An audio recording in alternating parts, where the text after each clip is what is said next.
تکمیل کی نوبت نہیں آتی۔ اب یہ جو ایک واقعہ ہوا ہے حضرت داؤد علیہ السلام کا، اس کے پیچھے جو قصہ بیان کیا گیا ہے جو تورات میں ہے، وہ تو یہ ہے کہ ان کی بہت سی بیویاں تھیں۔ یہ جو تعدد ازدواج 4 کی پابندی تو حضور کی شریعت میں آ کر ہوئی ہے، ورنہ اس سے پہلے تو آپ کو معلوم ہے بادشاہ لوگ جو ہوتے تھے ان کے حرم ہوتے تھے بڑے بڑے، تو حضرت داؤد علیہ السلام کا بھی بڑا حرم تھا، بیویاں تھیں بہت سی۔ لیکن اسی اثنا میں انہیں کسی اور عورت کے بارے میں ان کے دل میں خیال پیدا ہو گیا، رغبت ہوئی، اس سے وہ شادی کرنے کی خواہش پیدا ہوئی، اور وہ کسی شخص کی کے نکاح میں تھی۔ اس خیال کا دل میں آنا جو ہے بس اس کے اوپر ٹوکنے کے لیے کہ تم کیا سوچ رہے ہو، یہ غلط بات سوچ رہے ہو، اللہ تعالیٰ نے ایک شکل پیدا کر دی۔ وَهَلْ أَتَاكَ نَبَأُ الْخَصْمِ، اور کیا تمہارے پاس آ چکی ہے 2 دعوے داروں کی خبر، یعنی کچھ لوگ آئے تھے جن کا ایک مقدمہ تھا، ان کی خبر۔ استصوروا المحراب، جبکہ انہوں نے دیوار پھلانگ کر محراب میں، حجرے میں جہاں حضرت داؤد علیہ السلام اللہ کی عبادت میں یاد میں مشغول تھے، وہاں پہنچ گئے۔ پہرے داروں وغیرہ سے سب سے بچ کر فصیل کو یا دیوار جو تھی اس کو پھلانگ کر آ گئے۔ اس دخلوا علی داؤد، اب جب وہ وہاں تنہا اللہ کی یاد میں تھے، انہوں نے دیکھا اللہ داؤد نے یہ 2 اشخاص آ گئے ہیں، ففزع منهم، تو وہ ڈرے ان سے کہ پتہ نہیں کس نیت سے آئے، کس ارادے سے آئے ہیں، 2 انسان ہیں۔ قالوا لا تخافوا، ان کا کہ آپ ڈرے نہیں، خصمان بغى بعضنا على بعض، ہم 2 ہیں ایک دوسرے کے مقابلے کے فریق، خصم کہتے ہیں جو ایک دوسرے کے بالمقابل ہو، مخالف،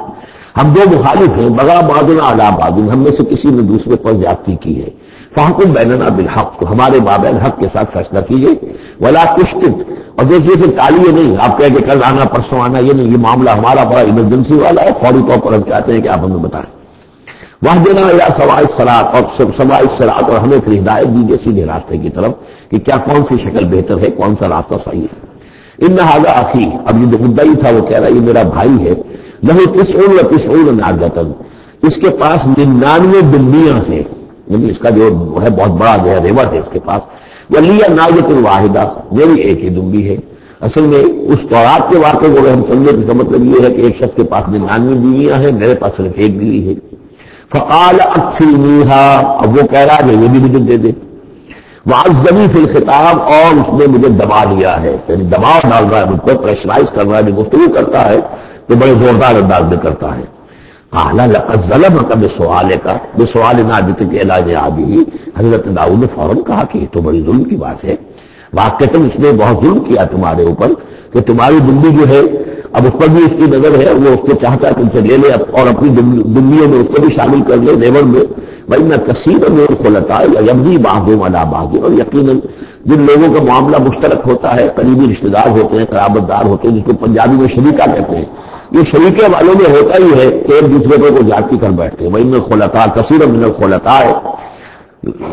لَيَبْغِي بَعْضُهُمْ عَلَى بَعْضٍ، کوئی ایک دوسرے پر زیادتی کر بیٹھتے ہیں۔ إِلَّا الَّذِينَ آمَنُوا وَعَمِلُوا الصَّالِحَاتِ، سوائے ان کے جو صاحب ایمان ہو اور نیک عمل والے ہو، وَقَلِيلٌ مَّعَهُمْ، اور ایسے لوگ بہرحال کم ہوتے ہیں، زیادہ تعداد میں نہیں ہوتے۔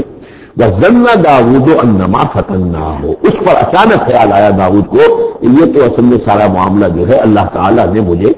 آزمایا ہے، اللہ تعالیٰ نے در حقیقت مجھے متنبع کرنے کے لیے یہ ساری صورتحال جو پیدا فرمائی ہے۔ انہیں اپنے اس خیال کے اوپر پھر تنبع ہوا، فاستغفر ربہ، تو انہوں نے استغفار کیا اپنے رب سے، وخر راکعا واناب، اور وہ گر پڑے سجدے کے اندر، رکوع کر دیجئے، سجدہ کر دیجئے، راکعا گر پڑا جھک کر، اور رجوع ہوا ہے، اس نے اللہ تعالیٰ کی طرف اپنے آپ کو پوری طریقے سے متوجہ کر لیا۔ یہ آیت سجدہ ہے۔ یہ جو بھی اسرائیلی روایت اس سلسلے میں آئی ہے، اس کے ضمن میں حضرت عبداللہ ابن عباس رضی اللہ تعالیٰ عنہ کا ایک اثر بھی موجود ہے اسی نوعیت کا، یعنی ان کا قول بھی موجود ہے۔ اب یہ نہیں کہا جا سکتا کہ وہ مرفوع آپ کو انہوں نے سنا ہو حضور سے، یا یہ کہ وہ صرف جو ہے روایت انہوں نے یہود سے سنی ہو اور اسی کو بیان کر دیا ہو، واللہ عالم۔ لیکن میں یہ سمجھتا ہوں کہ یہ چیز جیسے کہ ہم پڑھ چکے ہیں اس سے پہلے سورہ احزاب میں، حضور سے کہا گیا کہ اب آپ مزید شادی نہیں کریں گے، وَلَوْ أَعْجَبَكَ حُسْنُهُنَّ، وہاں پر بھی کوئی پردہ تو نہیں ڈالا گیا۔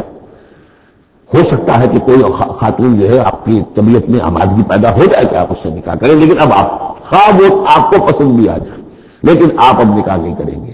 تو یہ جو انسانی تقاضے ہیں، ظاہر بات ہے کہ انبیاء کا معاملہ جو ہے جیسے کہ میں نے عرض کیا، بشریت تو ان کے ساتھ ہوتی ہے اور بشری تقاضے بھی ہوتے ہیں، لیکن نبی معصوم ہوتا ہے اس معنی میں کہ ان کا اس طرح کا کوئی اگر خیال ہو بھی جائے تو اس کی تکمیل اللہ نہیں ہونے دیتا، حفاظت کر لیتا ہے، اسی کا نام ہے عصمت انبیاء۔ فغفرنا له ذلك، تو ہم نے وہ جو بھی معاملہ تھا ہم نے معاف کر دیا اسے، وَإِنَّ لَهُ عِندَنَا لَزُلْفَىٰ، اور وحسن مآب، اور یقیناً ہمارے پاس داؤد کا لیے بہت اونچا مرتبہ ہے اور بہت اچھا ٹھکانہ ہے، جہاں وہ جب لوٹ کر آئے گا تو بہت اعلیٰ مقام ہم عطا کریں گے۔ یا داؤد انا جعلناک خلیفۃ فی الارض، ہم نے کہا کہ اے داؤد ہم نے تمہیں زمین میں خلیفہ بنایا ہے، تمہیں حاکم بنایا ہے، فاحکم بین الناس بالحق، تو لوگوں کے جو فیصلے کرو معاملات کے حق کے ساتھ کرو، ولا تتبع الہویٰ، اور دیکھو اپنی خواہش کی پیروی نہ کرو، فیضلک عن سبیل اللہ، اگر اپنی خواہش کی پیروی کرو گے پھر تو وہ تمہیں لازماً گمراہ کر دے گی، بھٹکا دے گی اللہ کے راستے سے۔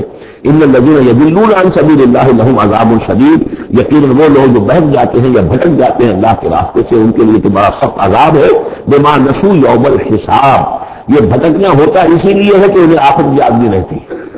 بسبب اس کے کہ وہ بھول جاتے ہیں حساب کے دن کو۔ وہ یوم آخر اگر یاد رہے، آخرت کی زندگی کا یقین رہے تو پھر انسان جو ہے سیدھا رہتا ہے۔ وما خلقنا السماء والارض وما بینہما باطلا، اور ہم نے جو کچھ کے آسمانوں میں ہے اور زمین میں ہے اور جو کچھ ان کے مابین ہے اسے بیکار پیدا نہیں کیا۔ اب یہ وہی لفظ آ گیا ہے دوبارہ جو سورہ آل عمران میں تھا، ربنا ما خلقت هذا باطلا سبحانك فقنا عذاب النار۔ اس کے علاوہ سورہ مومنون میں آ چکا ہے، افحسبتم انما خلقناکم عبثا وانکم الینا لا ترجعون۔ تو یہ عبث اور بیکار کام کرنا اللہ کی شان سے بہت ہی سمجھیے کہ بعید ہے۔ ذالک ظن الذین کفروا، یہ گمان تو ان لوگوں کا ہے جنہوں نے کفر کیا ہے۔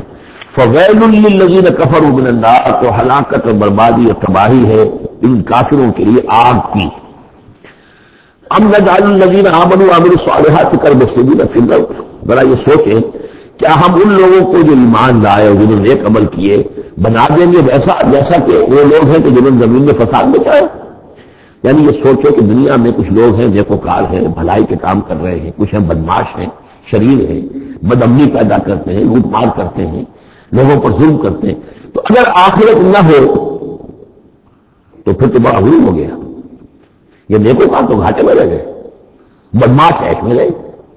جن کے لیے کوئی اسکروپلز نہیں ہے، کوئی اصول نہیں ہے، ان کے لیے نہ دیانت ہے نہ امانت ہے، کچھ نہیں ہے، جہاں داؤ لگ جائے جہاں ہاتھ پڑ جائے وہ حاصل کرنے کے لیے تیار ہے، اپنی تمام خواہشات کی جو ہے وہ تکمیل کرنے کے لیے ہر دم جو ہے وہ تیار ہے، دیکھتے نہیں جائز ہے کہ ناجائز ہے، تو وہ تو پھر نفے میں رہے۔ اگر کوئی آخرت نہیں ہے تو پھر نفے میں وہ رہے، گھاٹے میں یہ رہے۔